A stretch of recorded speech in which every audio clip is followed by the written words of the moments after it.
Deep concept talk में आज हम लोग सबसे पहली चीज पढ़ने जा रहे हैं नेशनल ग्रीन हाइड्रोजन मिशन, राष्ट्रीय हरित हाइड्रोजन मिशन के ऊपर, जिसके बारे में हम लोग एक अच्छी चर्चा करेंगे।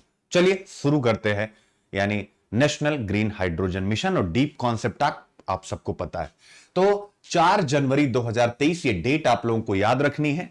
4 जनवरी 2023 को यूनियन कैबिनेट ने, केंद्रीय मंत्रिमंडल ने कितने पैसे के साथ 19,744 यानी 19,744 करोड़ रुपए के साथ ग्रीन हाइड्रोजन मिशन की शुरुआत की है, यह याद रखेगा। और इस पैसे को कहां खर्च किया जाएगा? इस पैसे को खर्च किया जाएगा इलेक्ट्रोलाइजर्स के उत्पादन में। ठीक है, किसके? इलेक्ट्रोलाइजर्स, जिसके द्वारा ग्रीन हाइड्रोजन प्रोड्यूस होता है। तो इलेक्ट्रोलाइजर्स के उत्पादन में और उसके साथ साथ ग्रीन हाइड्रोजन के उत्पादन में। तो आप देख सकते हैं इन दोनों के लिए इतना पैसा लगाया गया है ग्रीन हाइड्रोजन मिशन। अब हमारे लिए ये इंपॉर्टेंट क्यों हो जाता है इस प्रकार के मिशन को पढ़ना? देखिए, हम खुद पूरे विश्व के सामने हमने अपनी अकाउंटेबिलिटी सेट की है, और पूरे विश्व के सामने हमने क्या अकाउंटेबिलिटी सेट की हुई है? हमने सेट किया हुआ कि 2070 तक हम कार्बन न्यूट्रल होने जा रहे हैं। क्या होने जा रहे हैं? कार्बन न्यूट्रल होने जा रहे हैं। पंचामृत में से एक अमृत यह भी है कि हम कार्बन न्यूट्रल होने जा रहे हैं। अब हम कार्बन न्यूट्रल होंगे तो उसके लिए हमें मेगा प्रोजेक्ट शुरू करने पड़ेंगे, और वही मेगा प्रोजेक्ट है आपके सामने ग्रीन हाइड्रोजन मिशन। एक चीज तो ये हो गया। इसके साथ साथ क्लाइमेट चेंज का जो पूरा रीजन है, उसके पीछे स्वाभाविक कार्बन उत्सर्जन ही जिम्मेदार है। तो जीएस पेपर 3 एनवायरमेंट के लिए आप किसी भी प्रश्न, यानी एनवायरमेंट के कंजर्वेशन, पर्यावरण के संरक्षण को लेकर के किसी भी प्रश्न का उत्तर लिख रहे हैं, तो आपको ग्रीन हाइड्रोजन मिशन को अपने आप डालना ही पड़ेगा। आपके पास ऑप्शन नहीं। अगर डायरेक्ट क्वेश्चन नहीं आ रहा है तो, वैसे तो ये डायरेक्ट क्वेश्चन है, मैंने इसी साल आउट किया था, लेकिन इस साल आया नहीं, तो ऑब्वियस है 24 में पूछा जाएगा, 25 में पूछा जाएगा। ठीक है, जीएस पेपर 3 यहां से इसके साथ साथ यानी रिन्यूएबल एनर्जी, नवीकरणीय ऊर्जा, और उसके साथ जुड़े हुए जितने भी पहलू आएंगे कि वो क्यों महत्वपूर्ण होते हैं, या मैं कहूं एनर्जी ट्रांजिशन, ऊर्जा संक्रमण, जैसे अभी हम लोग एडिटोरियल पढ़ेंगे, जो मैंने आपको पीछे बताया कि 2047 तक इंडिया के लिए वर्तमान गवर्नमेंट ने टारगेट रखा है कि वो डेवलप्ड कंट्री बन जाएगी, तो वह विकसित देश बन जाएगा। तो ऐसा विकसित देश कैसे बनेगा, उसके सामने ग्रीन ट्रांजिशन भी एक बहुत बड़ी चुनौती है। तो ये ग्रीन ट्रांजिशन का एक उपाय भी है, आप देख सकते हैं। तो ये सारी बातें हैं जो आप लोगों को मजा देगा। अब इसके बाद आता है इसमें क्या क्या है, इसका लक्ष्य क्या है, इसको भी आपको पढ़ने की आवश्यकता है, और इसको बहुत बेहतर ढंग से आपको यूज करने की आवश्यकता है। इसका जो टारगेट, अगर हम ऐसे पॉइंट वाइज देखेंगे तो हमें लगेगा चलो भाई कुछ इसने टारगेट अपने लिए सेट किए हैं, बट अगर इसके गहन यानी डीप एनालिसिस में जाएंगे तब आपको समझ में आएगा कि ये बहुत बड़ा विजनरी एक्शन है। जैसे creation of export opportunities for green hydrogen and it's derivatives, यानी हरित हाइड्रोजन और इसके यौगिक के लिए निर्यात अवसरों का सृजन। यानी ग्रीन हाइड्रोजन हम बनाएंगे, उसको हम एक्सपोर्ट करेंगे और उससे हम पैसा कमाएंगे। जैसा कि आज वेस्ट एशिया के देश, पश्चिम एशिया के देश क्या करते हैं, यानी हमें क्रूड ऑयल भेजते हैं और उसके बाद हम एक बहुत बड़ा अमाउंट, एक बहुत बड़ा फॉरेक्स रिजर्व उनको देते हैं, और हमारा जो व्यापार घाटा है उसके साथ साथ करंट अकाउंट डेफिसिट भी है, ये बड़ा हो जाता है। तो इसका मतलब है ग्रीन हाइड्रोजन, इस मिशन के द्वारा हम ग्रीन हाइड्रोजन बनाएंगे, उसको निर्यात करेंगे, विदेशी मुद्रा आएगी, और जैसे ही विदेशी मुद्रा आई फॉरेक्स रिजर्व हमारा बड़ा होगा। तो सबसे पहला जैसे हम पढ़ते हैं माइक्रो इकोनॉमिक स्टेबिलिटी इंडिकेटर, यानी समष्टि आर्थिक स्थिरता सूचक, तो हमारा पहला जो सबसे मजबूत बेस बनेगा वो बनेगा फॉरेक्स रिजर्व बड़ा होगा। दूसरा, हमारा बैलेंस ऑफ पेमेंट यानी भुगतान संतुलन अच्छा होगा, चूंकि अब हम ग्रीन हाइड्रोजन एक्सपोर्ट करके पैसा कमा ले रहे हैं, उसके साथ साथ जब हम क्रूड ऑयल मंगाएंगे, कच्चा तेल मंगाएंगे, तो जो हम पैसा दे रहे हैं तो एक दोनों में बैलेंस भी बना रहेगा और हमारी इकोनॉमी डेवलप्ड इकोनॉमी की तरफ मूव करने लग जाएगी। तो आप देख सकते हैं इसी एक पॉइंट में कितनी बातें हैं। किसका टारगेट है? एक्सपोर्ट।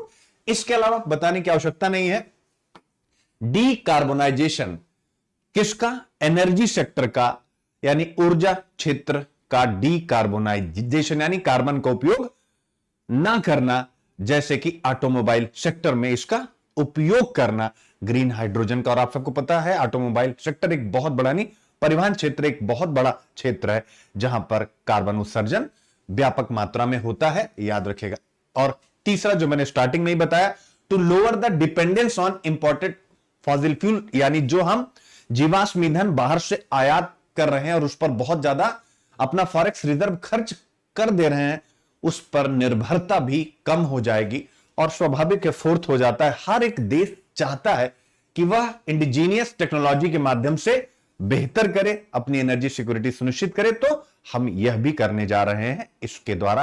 तो 4 पॉइंट देख सकते हैं, कितना बढ़िया डीप कॉन्सेप्ट टॉक। सीधा क्वेश्चन आपका आएगा प्रीलिम्स में, मेंस में, दोनों में। नेशनल ग्रीन हाइड्रोजन मिशन क्या है, कब शुरू किया गया, इसका एम क्या है, आपके सामने ये भी आपको 4 पॉइंट बता दिया गया। अब आता है इसमें क्या क्या प्रोत्साहन दिए जा रहे हैं, ठीक है ना, यानी इसको कैसे आगे बढ़ाया जा रहा है। तो green hydrogen mission has 2 separate financial incentive mechanism, याद रखिएगा, ठीक है ना। तो आप देख सकते हैं ग्रीन हाइड्रोजन ट्रांजिशन कार्यक्रम तय किया गया है, बस इसको आप याद रखिएगा। यानी ग्रीन हाइड्रोजन मिशन को आगे बढ़ाने के लिए 2 वित्त प्रदान करने वाले टूल्स बनाए गए हैं, प्लान बनाए गए हैं। वो कौन कौन है आप देख सकते हैं। सबसे पहले इलेक्ट्रोलाइजर के घरेलू निर्माण के लिए पैसा दिया जाएगा, for domestic manufacturing of electrolysers for production of green hydrogen, हरित हाइड्रोजन के उत्पादन के लिए। इन दोनों के लिए क्या क्या किया गया, एक इनिशिएट स्टार्ट किया गया साइट, इसको ध्यान से, ग्रीन हाइड्रोजन ट्रांजिशन कार्यक्रम के लिए एक रणनीतिक हस्तक्षेप किया गया है और 2 अलग अलग वित्तीय प्रोत्साहन दिया जाएगा। यानी जो भी पैसा दिया गया वो इन 2 क्षेत्रों के लिए दिया जाएगा, ये आप समझिएगा। इसी को कहा गया है साइट, यानी ग्रीन हाइड्रोजन ट्रांजिशन, ठीक है ना, strategic intervention for green hydrogen transition site. तो एक साइट प्रोग्राम शुरू किया गया है और इसके तहत ये 2 काम किए जाएंगे। इलेक्ट्रोलाइजर देश में बनाए जाएंगे और इसके साथ साथ ग्रीन हाइड्रोजन पैदा किया जाएगा। और इस साइट कार्यक्रम के तहत ये दोनों काम होंगे और इन पैसों का आवंटन भी इन्हीं दोनों के लिए किया जाएगा, ये आपको ध्यान में रखना। अब आता है कौन सा मंत्रालय इसके लिए जिम्मेदार है। प्रीलिम्स में आपसे क्वेश्चन पूछता है, the ministry of new and renewable energy, यानी नवीन एवं नवीकरणीय ऊर्जा मंत्रालय इसके लिए जिम्मेदार है। तो ये हो गया आपका डीप कॉन्सेप्ट टॉक। और इसमें आप देख सकते हैं सारी बातें हैं जो प्रेस इंफॉर्मेशन ब्यूरो की भी हैं, आप इसको भी अच्छे से देख सकते हैं। अब आता है हाइड्रोजन के प्रकार कितने होते हैं। तो मैंने आपको कई बारी पढ़ा है, ग्रे हाइड्रोजन, ब्लू हाइड्रोजन, जहां से कुछ न कुछ कार्बन उत्सर्जन होता है, बट ग्रीन हाइड्रोजन से कार्बन उत्सर्जन नहीं होता है, याद रखिएगा, ठीक है ना। तो ये आपको पढ़ना है। पंचामृत वाला एग्जाम्पल भी मैंने आपको बता दिया, 5वां वाला, यानी achieve the target of net zero by 2017, इसको भी आप देख लीजिएगा। प्रीलिम्स का एक क्वेश्चन भी यहां पर लगाया गया है, इस क्वेश्चन का आंसर भी आप लोग दे सकते हैं। In the context of the green hydrogen mission, what does the acromion site stand for. Green hydrogen mission के संदर्भ में साइट का संक्षिप्त रूप क्या है, इसका फुल फॉर्म आप बता दीजिए। पहला है sustainable hydrogen implementation and green technology, सतत हाइड्रोजन कार्यान्वयन और हरित प्रौद्योगिकी। दूसरा है solar and hydrogen integration for green transportation, हरित परिवहन के लिए सौर और हाइड्रोजन एकीकरण। तीसरा है strategic intervention for green hydrogen transition, हरित हाइड्रोजन संक्रमण के लिए रणनीतिक हस्तक्षेप। और चौथा है sustainable infrastructure for green hydrogen technology, हरित हाइड्रोजन प्रौद्योगिकियों के लिए सतत बुनियादी ढांचा। ये सब आप पढ़ चुके हैं, तो आंसर इस सी आपको बताएगा।